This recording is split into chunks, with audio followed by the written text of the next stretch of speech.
dhismaha jidadka halbowlaha u ah bulshada iyo gaadiidka ee magaalada Baydhabo iyo shaqo abuurka dhalinyarada muruqmaalka ah ee ku nool Baydhabo waa barnaamijka mashruuca burburinta iyo dhismaha wadooyinka oo ay hirgeliyeen maamulka gobolka Baayo kan degmada Baydhabo.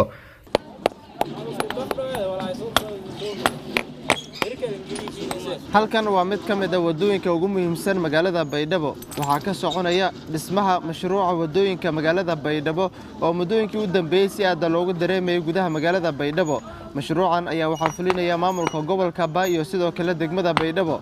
wadadan ayaa qayb ka ah wadooyinka ugu muhiimsan oo xilligan ay ka socdaan shaqada lixaadka leh dhismaha wadada oo aad arki kartaan quruxda iyo sidoo kale bilicda maamulka gobolka iyo degmadu ay soo saareen.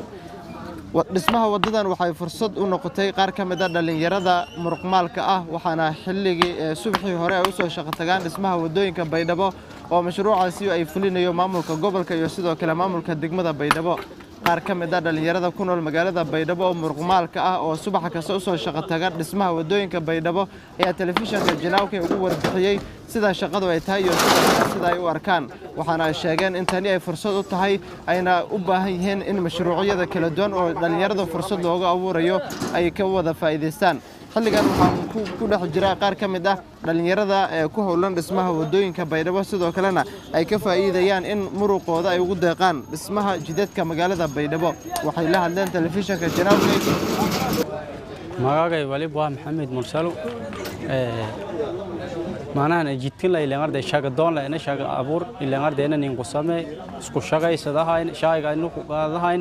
manan wadankii boo ilaa arday wadadayna dadkii baa muhiim ah saastaraadkii waan tan shaqayahayn marka eed ilaa arday shaqa abuur saasay yaasna nin samee dhalinyaro badan inaha marka shaqa doon marka riyada saasa halkan yahay inkastoo muruqmaaleytiga markii hore shaqada eedan yaraaytay laakiin hadda jidkan fursada argaas jidka fursada ilaa arday aan argahayna dirbiya kale isku shaqaysadaani atan ilaa arday jidka moosoo beesatan tan ahni farsami etingana farsami yaqaan etin qoyana neeri saasa shaqa abuurna ninka samee nolol aadi ilaa arday joornaata aadi ya qaadahay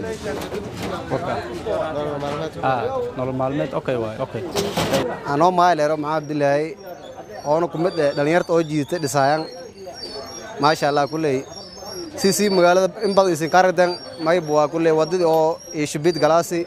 ti harajaad galaasi ti suuq sariiro galaasi maasha Allah kulay dhamaantii kulay wala suubi hadda maalan may bilaawne oo maalan oo talaada ee bilaawi kulay maalantu afarniga wadada wadna maasha Allah kulay may buu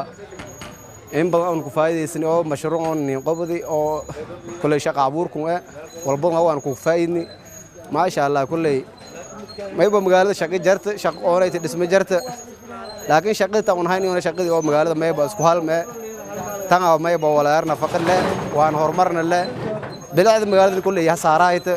kulay intaas horta kulay ku faa'iideysan mashruucan waatan nin qabadi oo hay'ada Nisa Foundation iyo hay'ada Norway iyo dawladda koonfur galbeed iyo horeeyay dawladda dhaxanay qododan maasha Allah kulay wala ku faa'iideen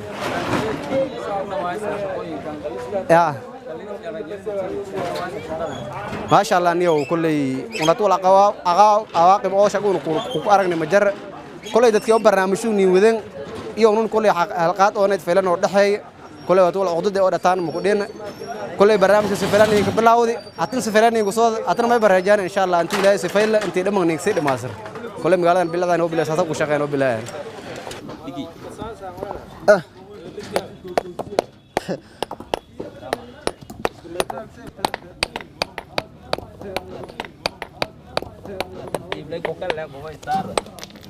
magaalada Baydhabo ee xarunta gobolka Baay ayaa waxaa ka soconaya mashruuca dhismaha wadooyinka iyo dayactirkooda taasi oo ka qayb qaadanaysa soo saarista bilicda magaalada.